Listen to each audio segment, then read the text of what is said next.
You're tuned in to RBLR, the home of Tampa Bay's Reveler Sports. 4 seconds left. In front. Happy moment. The Tampa Bay Lightning have won the first Stanley Cup.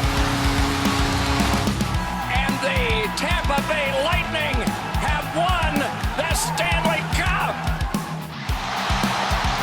Lightning strikes twice. The Tampa Bay Lightning win their second straight Stanley Cup.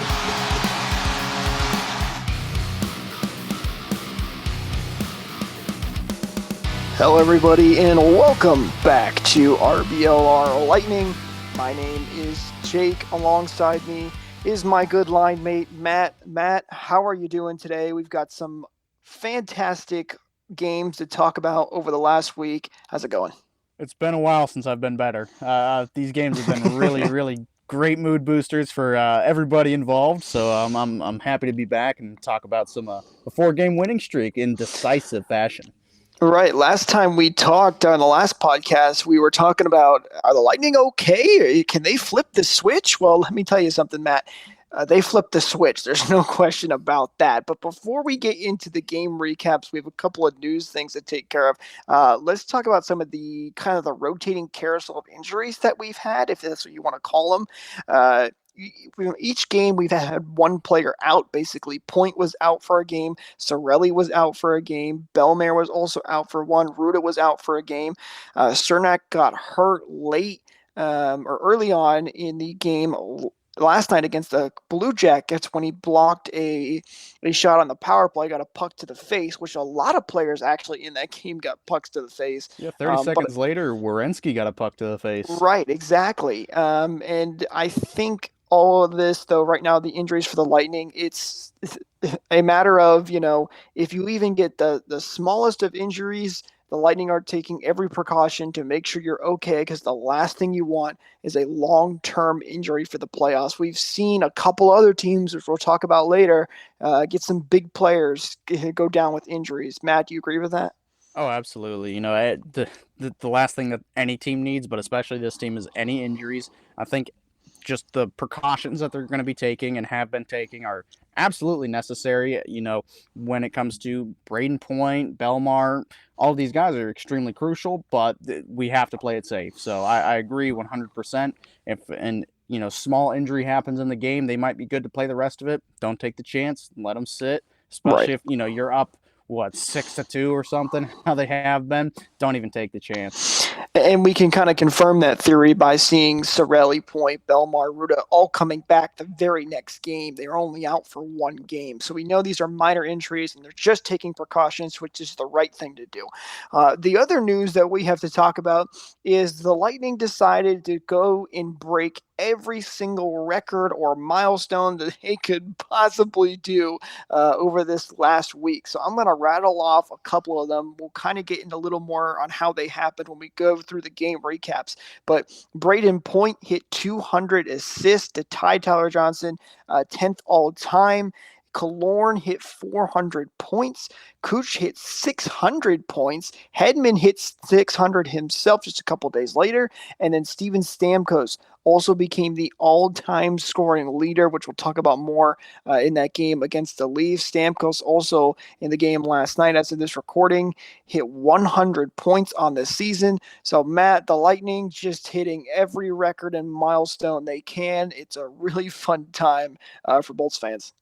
I'm going to add a caveat to your last statement there. It's 101 points now. That's correct.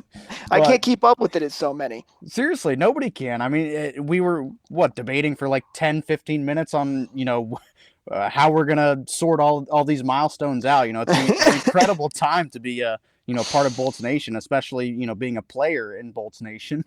Who couldn't be happier for Stamkos? The Lightning, they've kind of turned into the villains of the league, just because with success comes haters. But when Stamkos hit all these milestones, I didn't see one bad thing about him. He's the ultimate captain that deserves ultimate respect, and credit to all the other guys. 600 points for Cooch, 200 assists, just for Point. Just it's a rainfall of all these milestones, and hopefully more to come. But right now we've got our eyes on the prize. I don't think they're going to get too hung up on it. and they're looking towards playoffs now. And the playoffs are right around the corner. Only 2 games remaining after this one. So it's only a matter of time before we hit the playoffs. Let's get into some of these game recaps, starting with the first game against the Toronto Maple Leafs. Now, Matt, this was a huge game coming into it because the Lightning had, been on that long losing streak. They weren't playing their best hockey by far. And the last time these two teams met, the Leafs destroyed the Lightning by a final score of 6-2.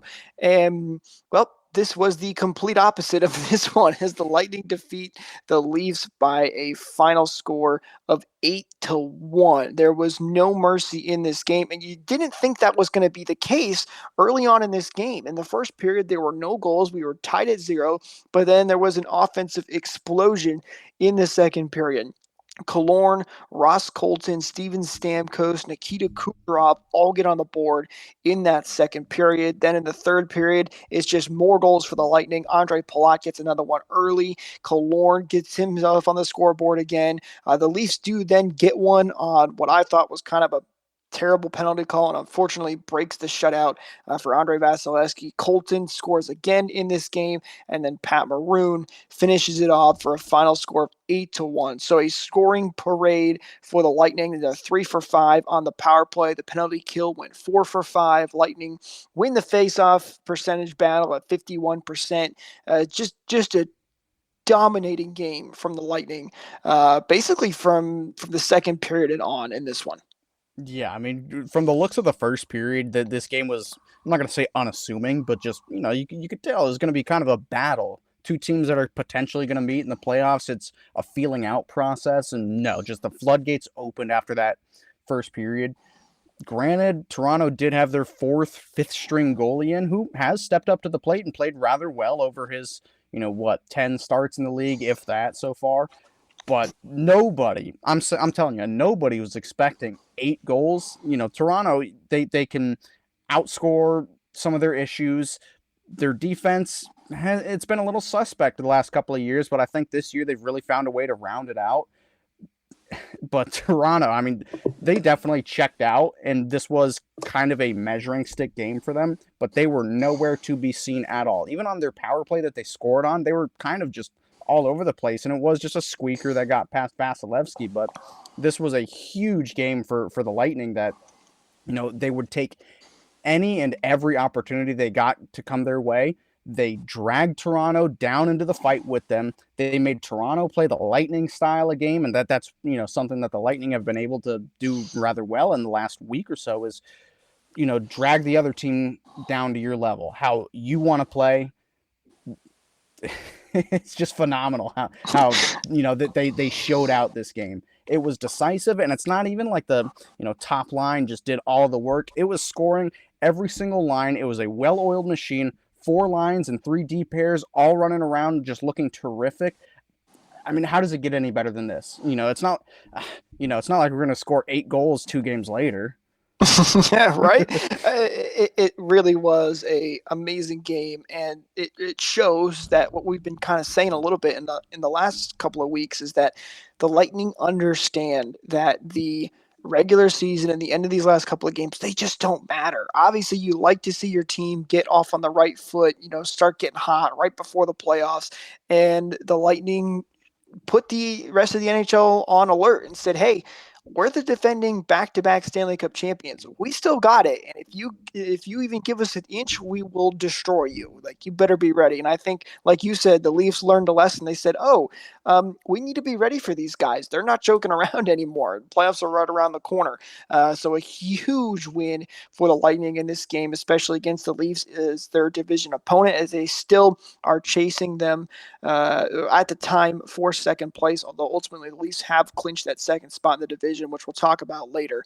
But moving on or before we move on in this game too, not only was this a huge game scoring wise, Matt, but record breaking wise, we had Steven Stamkos become the all-time points leader, passing Marty St. Louis, a huge accomplishment for him. And then you also, on that same goal, had Kucherov hitting 600 points on that one. So shout out to both of those guys. Steven Stamkos, who has been here for so long, always with the Lightning, and they did a little tribute video where Marty talked about some of this too, and gave a congratulations to him. The crowd was electric and super excited for that. Just an awesome accomplishment for him. I think, Matt, it's now safe to say that Stamkos is the GOAT of the Tampa Bay Lightning, and maybe even all of Tampa sports. I'd say, it's tough to compete with Tom Brady, but, for a homegrown athlete, yes, Steven Stamkos, he to me, he's the face of Tampa. He's the Brady's face still of the got to do Lightning. his time. Yeah, absolutely.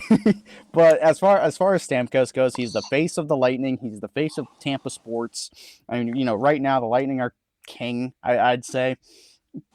But it could not have been written better on how he got to eclipse Marty St. Louis, scoring his patented one-timer goal against his childhood team in Toronto, who it looked like he may have been going to back in 2016. So it was just scripted so beautifully, and it also just kind of blissful as well that Kucherov happened to assist on that goal to get himself to 600 career points. Crazy to think that now he's at 609 only 3 games later. So yeah, it just beautiful, perfect. Couldn't have wrote it any better. Killorn also hit his milestone of 400 points in this game, so shout out to him. Hopefully one of many more to come for Killorn. But a great game for the Lightning as they dominate the Leafs and hit a bunch of milestones and set new franchise records. But we have 2 more games to talk about, and the next one was the Lightning taking on the Nashville Predators, where the Lightning brought back the Stadium Series jerseys one last time. I just want to say huge shout out to the Lightning for bringing those jerseys back. I know Seriously. a frustrating thing for fans is sometimes these teams come up with these new jerseys and they wear them one time and retire them. And for the fans who spend a lot of money on these nice jerseys are fantastic, by the way. I love them. So I'm really happy the Lightning continue to wear them at least 2 more times during this season. And both the Lightning and the Predators were in their Stadium Series jerseys, so that was really cool to see. And a lot of these jerseys that teams bring out, they're like, it seems like a lot of them have been kind of duds recently. Like, I'm not a big fan of the Nashville ones, Right? But the Bolts Stadium Series jerseys, they're fantastic. It's going to be a shame if which probably will happen, they're never going to suit up in them again. So it is kind of a shame. So credit to them for breaking them out one last time. Right. That's how I felt about the reverse retro jerseys from last year. I really love those jerseys, and they haven't worn them. They're going to come back for next season. I believe I heard that, but I don't know if it's true. That is the rumor, but also I think it sounds like they're going to be different reverse retros this time. Maybe a new Storm jersey? Wink, wink. I don't know. We'll have to wait and see, though. But is that the lightning on the sleeves there? The lightning on the sleeves, the rain coming down the front, those legendary jersey in all of sports, obviously. But that'll be for next year. And talking about that, it will be exciting to see what the Lightning end up doing with that. But as for the game, you thought after the Lightning put up 8, maybe their scoring would come back down to earth. No, it would not. The Lightning end up defeating the Nashville Predators. A final score of 6-2 in this one. Lightning get off to early 2-0 start. Hedman getting on the board. Cirelli scores the second goal, and the Predators do get one back. But it's Nikita Kucherov just a couple minutes later and says, nope, we'll keep that 2-goal lead heading into the second period. Stamkos gets another goal in this one. Nashville also scored in the period, so things stay even. Lightning leading at 4-2 at the end of 3.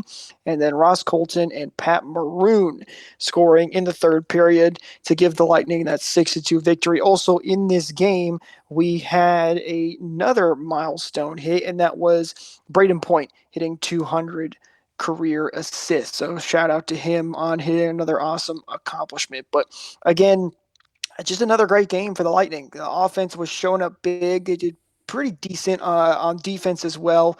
Power play goes 2 for 2 on from the Lightning, and the penalty kill went 2 for 4 as the Predators do score 2 on that power play. But another really good game and a positive sign for Lightning fans, showing that the Lightning they flipped that switch, it feels like.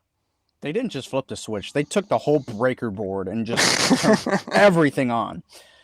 This Nashville game, at first it seemed like it was going to be kind of a battle of the Norris defensemen, Yossi versus Hedman. And, it kind of was. Hedman started off the scoring with his 20th of the season, tying Dan Boyle for the most goals in a season by a defenseman, a Lightning defenseman. So great props, good for Hetty. And then, yeah, Roman Josi, just had to one-up Hedman with his 21st of the season. Great shot. I love Roman Josi. I don't, I'm typically not big on other players on other teams, but Roman Josi, he's a stud. He's a stallion. But the hot stick of Kucherov keeps coming, and yeah, it's just a whole nother decisive win all the way down. Defense looked good. Goaltending was there. Elliott started this game, right? Yeah, he was. That's right. Yes, Yeah. Elliott was in net for this one, and he was great. Once again, Elliott has been so good. We've talked about this so many times on this podcast that he's been a home run signing. I feel like Vasi's going to need some rest. Elliott's going to play on another one of these last two games coming up, and he was great in this game. Yeah, honestly, I'd be happy if Elliott played the last two. I really wouldn't mind. But, Elliott, he didn't really have the highest workload. Nashville's not the most high-power offensive team, even with, Matt Duchene, Philip Forsberg, Ryan Johansson. They only got 21 shots on goal or something, but in each of those cases, Ryan Elliott, he was there, and the team is playing well in front of Elliott as well. Again, like I said, covering that Toronto game, that's just a well-oiled machine where 4 lines and 3 D pairs are clicking. They're moving in sync just perfectly. Obviously, there's going to be some mistakes and whatever else, but we're not here to cover that. We want to talk about the good stuff. So, great team effort all around. Yeah, and that's the key, right? Great team effort. I mean, Ross Colton has hit 20 goals. Everybody's scoring right now. Even Cal Foote has got on the scoring, which we'll get to in just a second here. But everybody is getting in and scoring tons of goals. Corey Perry, Pat Maroon. I mean, you name them. They've all been getting into it. But let's talk about the last and final game of this last week, and that is the game against the Florida Panthers. This was another huge test for the Lightning. You saw them beat the Leafs, but a lot of people had said, well, the Leafs had a backup goaltender. They didn't have Austin Matthews. Granted, we didn't have Braden Point in that game. But then you had the Florida Panthers, who are having by far their best season in franchise history. They had won 13 games in a row coming into this game. But then the Lightning did it again. They put up another 8 goals in this game. So they've scored 22 goals over the last 3 games, and they defeat the Panthers by a final score of 8-4. They go down into their building and snap that 13-game winning streak. The Panthers are still the Tampa Bay Lightning little brother. That's no question about that. But, I mean, who didn't score in this game? Kucherov continuing his hot streak. He scores early in this one to give the Lightning a 1-0 lead. And then not too long after that, you thought the Panthers tied it, but a great challenge from the Lightning coaches takes that goal from Claude Giroux off of the board. But the Panthers do eventually tie it up off Sam Reinhart's goal. And then the Lightning get to work. Steven Stamkos and Cal Foote both scoring to give the Lightning a 3-1 lead. Panthers get one late in that first period to make it 3-2. But then the second period, the Panthers continue their comeback. They tie the game at 3-3, but then it's Nick Paul, who was unbelievable in this game. He scores a shorthanded goal to give the Lightning that 4-3 lead. It's Paul again just a few minutes later who give the Lightning a 5-3 lead heading into the final 20 minutes, and the Lightning do not take their foot off the gas as Braden Point makes it 6-3 on the power play. Sam Reinhart gets one back on the power play for Florida, but then Kucherov and Stamkos finish it off for the Lightning, giving the Lightning an 8-4 win in this one.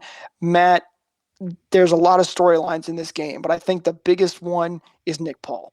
Oh, absolutely. When I saw that goal, I almost didn't watch this game. I was out doing other things, and I was just kind of crunching time. I was like, you know what? Late in the season, I'll miss this one. But I ended up getting home on time, and I put the game on. It just right from the start of it, it was just a crazy game, and it always is against the Panthers in recent years.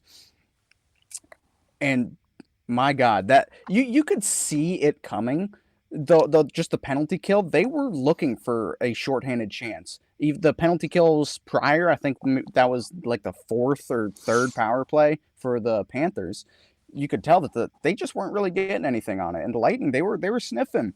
And I'm not sure what happened, how the puck got so far down the ice, but Brandon Hagel really showing off his speed and kind of embarrassing Alexander Barkov, who's just known for being a defensive forward stalwart. You know, he's the most recent winner of the Selke Trophy, and I don't know if he just didn't put any effort in or Hagel just beat him cleanly.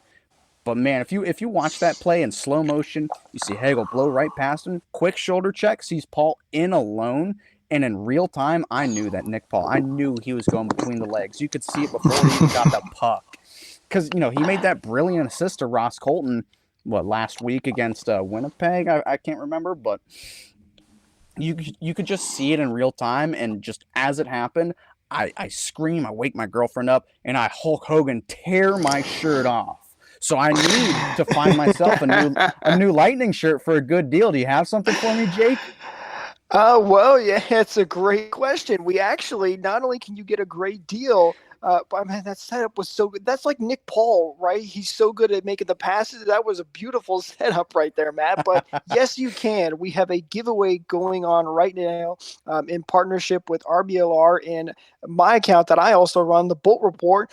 Check it out on either of our Twitter accounts. There's a tweet pinned to the top of those profiles where you can go see those. It's a giveaway. All you have to do is retweet and like the tweet that was put out by RBLR and be following both of the accounts. And you are automatically entered to win any T-shirt of your choice. We just put out some new awesome ones on the store. There's a picture of a couple of the new ones, so be sure to go check that out. Check out those shirts and get entered in that giveaway. Tell some friends about it. Spread the word out, and maybe we can get you guys a new shirt. And don't worry, even if you don't win, that winner is going to be picked at the end of the regular season. Even if you don't win, you can use the code BOLTS at the end of your checkout to get 10% off your order. So, yes, go check out some shirts. There's going to be a really cool giveaway we're doing. We're really excited about it. But back to Nick Paul, he has been fantastic ever since coming from the trade deadline. I know a lot of people were worried about that trade. A lot of people like Joseph a lot, and Joseph's been doing well with the Senators. But Nick Paul has just taken off on another level right now. I mean, he's playing unbelievable hockey. It's really special to see. And you mentioned Hagel, who is big on that goal. He's had a couple assists in these recent games. I know people were thinking, Hagel hasn't really gotten to his own, and usually this stuff takes time, but I think Hagel's been finally settling in, and you've seen him make a lot of good plays, like that one on that Nick Paul goal where he made behind his backhanded pass, going behind it, made a perfect pass right to Nick Paul. So I really like what I've seen from Hagel as well. Yeah, I mean, when Coleman and Goudreau came over, it's kind of unfair to use them as benchmark examples, but when they came over, I mean, they weren't, game breakers or anything. I'm not going to say Nick Paul is, but my God, from what I've seen from him, he's just been fantastic. It feels like it. Seriously, I mean, he's been playing like a superstar. I mean, he showed up in highlights, 3 times since he's been on the team already? Yeah, I mean, he's scoring at a ridiculous rate for his standards. But, I mean, Hagel, he hasn't played bad. I'm not going to say that at all. But he just hasn't – I don't know. I think if the Lightning paid the price for Hagel, if they paid that for Nick Paul and the price for Hagel, I'm kind of jumbling my words here, but you know what I mean.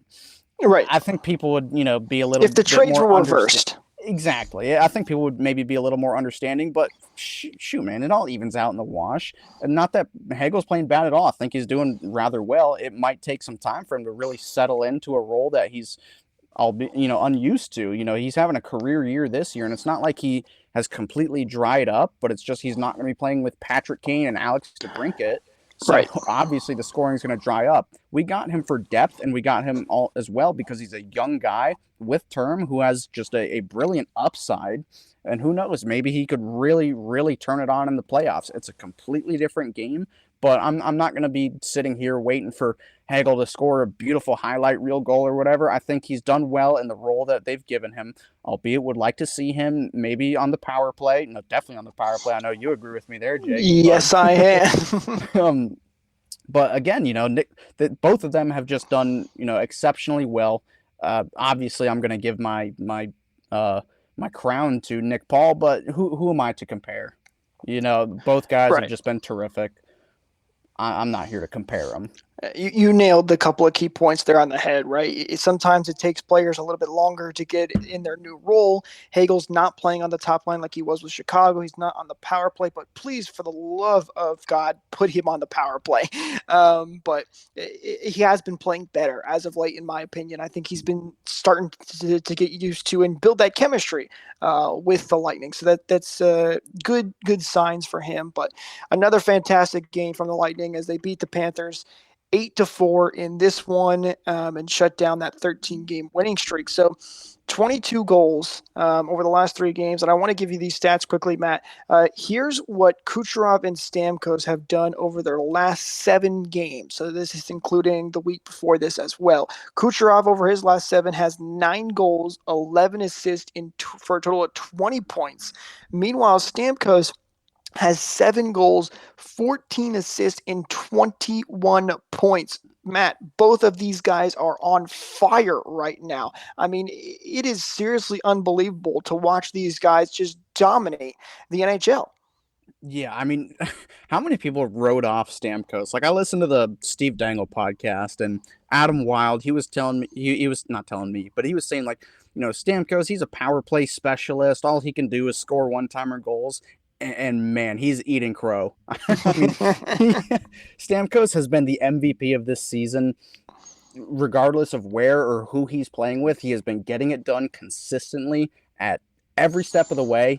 And I just think it's funny how not only just Adam, but a lot of the rest of the league, players included, just kind of wrote him off as a power play specialist. But, now he's playing a finally fully healthy season and God knows how long. People really underestimated him, which is crazy to me to think that. I never gave up hope. I was never one of the trade Stamkos people. That's just ridiculous to me, and I'm glad to see that it's finally paying off, and I'm glad to see that for the first time, and again, who knows how long, Stamkos and Kucherov are playing together at even strength on a line. I mean, it's something that hasn't really been tried in quite a while. I want to say since like 2018. Obviously it's worked having them separated. Braden Point and Kucherov, they gel so well together. But, I mean, the stats speak for themselves. What was it, 41 points combined in 7 games? That is just unreal. That's McDavid-Draisaitl-esque right there. And it's not even like, the Oilers, they're only McDavid and Draisaitl with a couple other cast members. This is McDavid and Draisaitl with the rest of the Lightning. Right. I mean, it's a great point. Championship caliber right there. And if they can continue this momentum, this gelling, this success into the postseason, I have no doubts, no quandaries, nothing. They could sweep. I'm not going to get overconfident here. I was about to say they could sweep their way to the finals. I'm not going to put that out there. I'll jinx myself. But again, they just need to keep playing like this, barring any injuries or anything. Not going to put that out there either, even though I just did. Knock on wood. Quickly knocking on wood. Yep. Gotcha. Again, it's just unreal numbers.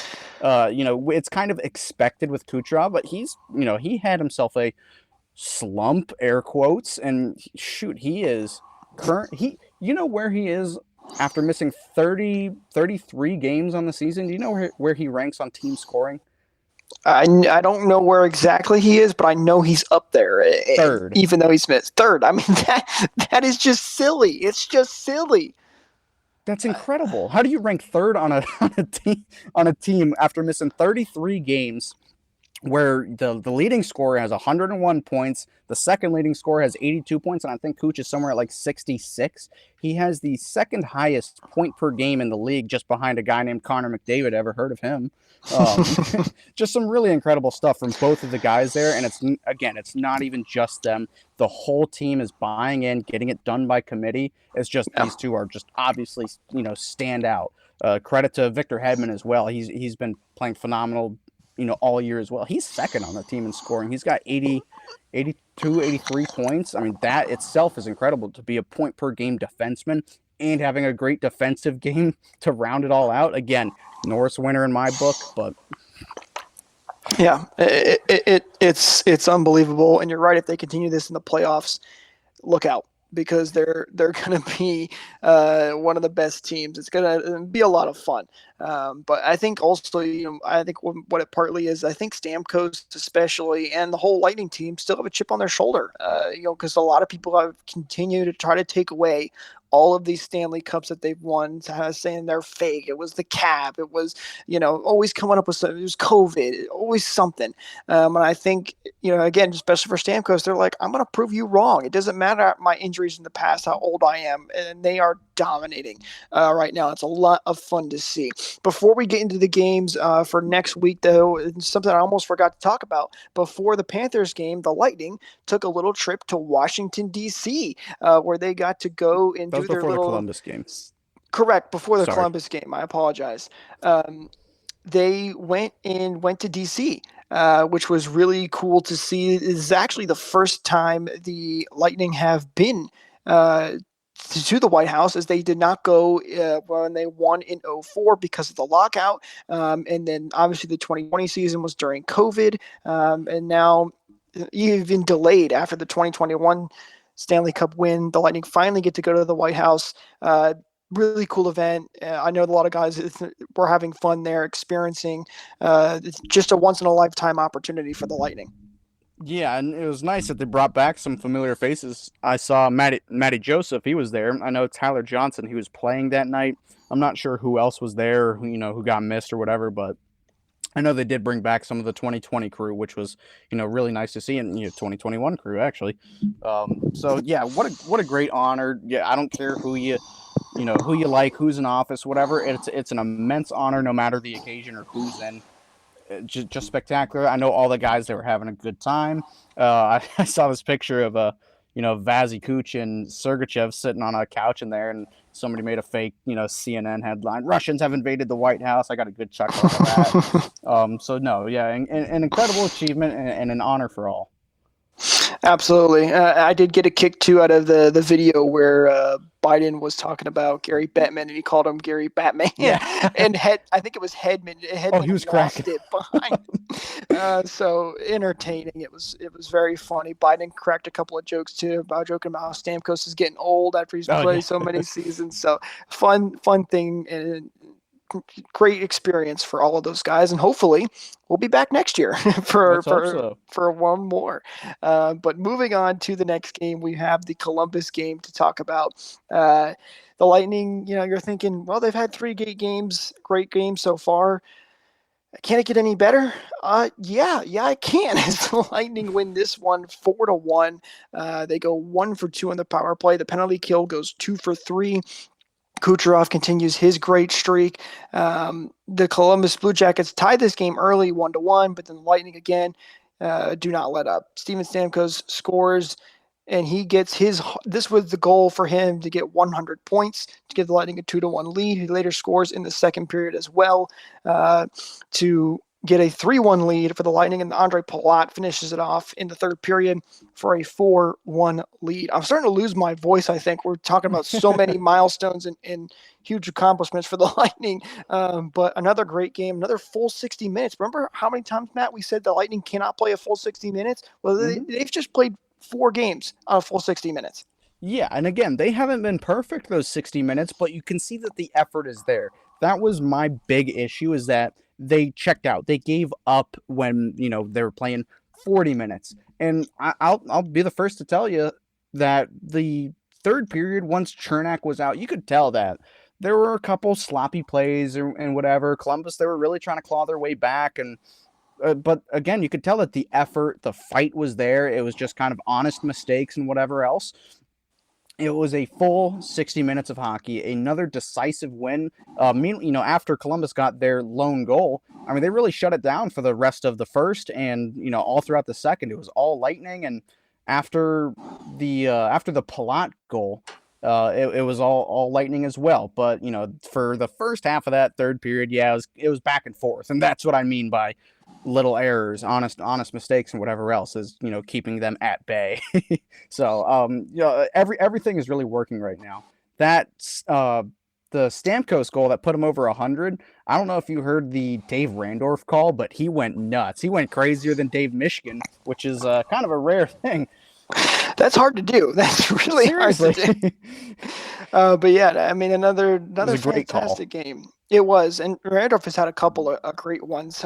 He's been fantastic as the Lightning play-by-play announcer, really great to see him getting into his shoes finally now too, as he's taken over for Rick Peckham. But looking ahead now, as we have 2 games remaining in the schedule, the Lightning will be taking on the Columbus Blue Jackets probably today when you're hearing this for the first time. And then on a back-to-back, they go and head to New York and take on the Islanders to finish off the season. I would imagine, I think this is going to be another combination of Elliott going to get one of these games and then Vasi's doing one more game as well for him. The Lightning have a chance to clinch playing the Leafs in the first round, if you will, if they get a win against Columbus. I believe also if Boston loses in regulation, that'll also make it 100% that they're going to play the Leafs. But that's all to be determined soon. But it looks like the Lightning are going to be taking on the Leafs. Matt, anything noteworthy of these last 2 games? I can only imagine, because it's always the last 2 games where, you got some notable players that are going to stay out. I know probably Hedman and Stamkos, but I don't think this is the case this year, because considering where we're at with cap restraints and whatever else, we've got nobody to call up. Until it's the playoffs, we don't have anybody to call up. So I'm going to imagine that. Don't have the cap space. Yeah, I mean, I think like a solid $0. So I have to imagine that it's going to be a relatively full lineup for these last 2 games, which, I'm not going to be fine if they lose these games, but they're not going to try to start anything, keep the animosity down, especially against the Islanders, who, we know really like to rough it up, especially when they've got nothing to lose. I'm not calling them dirty or anything, but they got nothing to lose. So hopefully both teams want to play it clean and, just hopefully all our guys, play within their means. I don't need to see any more 8-1 games or anything like that, but just, solid, decisive games that will get them ready for the playoffs and, hopefully, continue where we are at in the standings. Don't give Boston any breathing room, because again, we do not have that 3rd spot clinched just yet, but it's looking like we're going to have that 3rd spot, but I'm not going to get ahead of myself.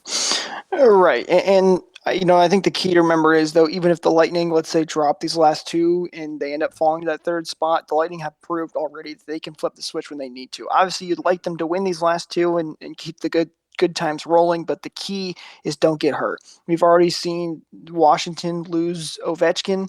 I don't know what his current status is right now, but he's Carolina... day to day, but still a bad time for an injury. Carolina lost both of their goaltenders recently, so just stay healthy. That is the most important thing. That's right, lost, Nashville. UC Saros. Yeah, everybody's had some big injuries right before playoff time, and especially in the Eastern Conference, it's going to be heck. Even Vegas, who's fighting for the playoff lives right now, has lost Robin Lehner for the rest of the season. So, key is to stay healthy. The East is going to be an absolute bloodbath when it finally gets started. It's going to be fun breaking it down. Make sure you guys give us a follow for when we put out that podcast to give you some playoff previews once we finally know who's coming up in the first round for the Lightning. But let's quickly look around the league before we wrap this up, Matt. Panthers have secured that first spot. Then you have the Leafs, who have secured that second. Then it is currently us in third. Again, as you mentioned, that spot is not locked down just quite yet. The Hurricanes have clinched the Metropolitan Division as well with their win over the Rangers that they had recently. Rangers in second, Pittsburgh in third, Boston still sitting in that first wildcard spot, and then Washington in that second wildcard spot. So as of right now, it's looking like we're going to get maybe Florida against Washington is what I believe is going to happen. Toronto versus Tampa, and then you have Carolina probably getting Boston, and then New York versus Pittsburgh. That's not all set in stone as of yet, but that is my best guess as of right now. Matt, any thoughts around the Eastern Conference right now? Man, it's going to be a shame that half of these teams have to lose. I mean, right? Any one of these teams has an opportunity, even Washington, even Pittsburgh, these teams that are just kind of, limping to the postseason. Any of these teams have a chance to win Lord Stanley's Chalice. I mean, this is the first time in NHL history each of the playoff teams have over 100 points in the standings. That's just crazy right there. So it really is it's a damn shame that 4 of these teams will not make it past the first round.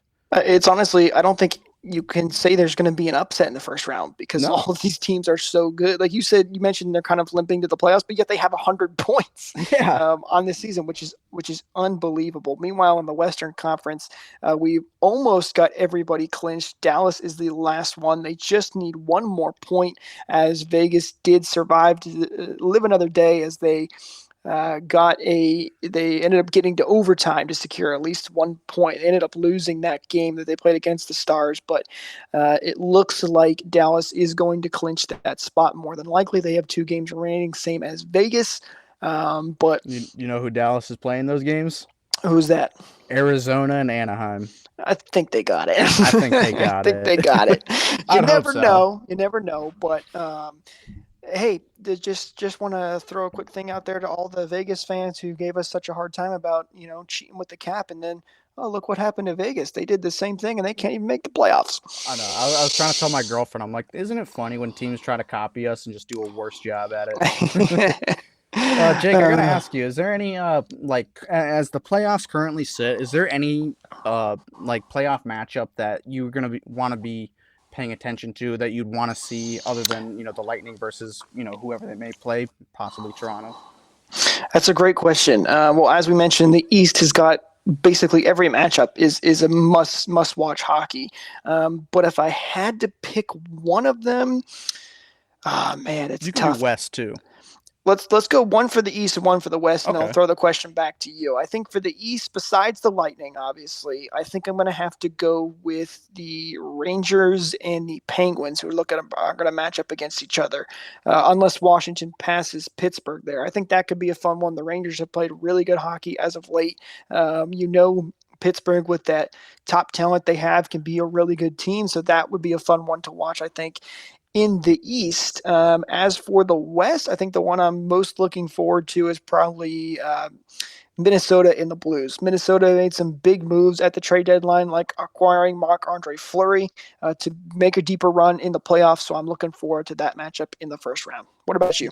You stole my West one for sure, but I think it's kind of shaping out to be Edmonton versus LA.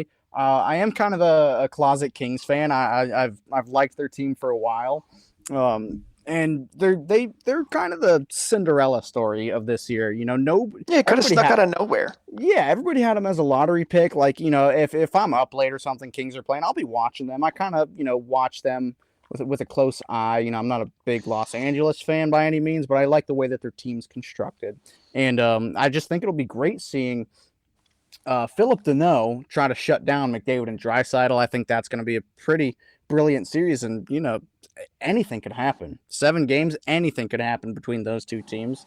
But yeah, Minnesota and St. Louis, that's going to be tough. That one is going 7 games. It's going to triple overtime. I'm calling it right now, and it's just going to be decided by something crazy. Those teams are just too good to be playing each other. As for the East, I want to see whoever Carolina is playing. I'm not sure who they're kind of slotted in right now, but I want to see how they face this adversity that has been thrown at them, losing both of their both of their goaltenders. I think Freddie Anderson might be back for the playoffs, but given his injury history, who knows if he'll even be, half as good as he has been throughout the entire season, which is a damn shame because he was one of my Vezina picks for, as of right now. So it's a damn shame, but I also really like Carolina as well. Before the season, I made my predictions. I had the Lightning winning the cup. For my number 2, it was Carolina, and man, they were doing pretty good until. Right now, Carolina is playing Boston, but I believe the only 2 teams they can play is either Boston or the Lightning. If the Lightning fall to that first wild card spot, they would be playing Carolina. Washington is not going to pass either of those teams, and even if Pittsburgh falls to that second wild card, they also would not pass Boston or Tampa. So Carolina is playing either the Bruins or the Lightning. It is currently looking like it is going to be the Bruins. So we're getting close. We're almost at that time where we can start doing our brackets. That's going to be a ton of fun. Looking forward to all that. But I think that's going to do it for us in this episode. Thank you guys so much for tuning into this one and listening to wherever you may be listening to your podcast. Don't forget, if you could do us a favor, wherever you're listening, give us that 5-star rating, subscribe to the channel, leave us a like, whatever it is free, and we really appreciate it. And it helps us continue to bring the best content that we can to you guys. Don't forget to go check out those giveaways. Again, that's pinned to the top of the RBLR Twitter profile. All you have to do, retweet and like that tweet, follow both RBLR and the Bolt Report, and you're automatically entered to win one of those t-shirts. Matt, I'll give you the final words, though, as we head out. Well, thanks again, guys, for listening to us ramble on for the last hour or so, talk about 3 straight touchdowns. Again, hopefully we can carry some of this momentum into the playoffs. But again, thanks for listening to RBLR Lightning. Thank you for tuning into this presentation by RBLR Sports. On your way out of the stadium, please remember to like and subscribe.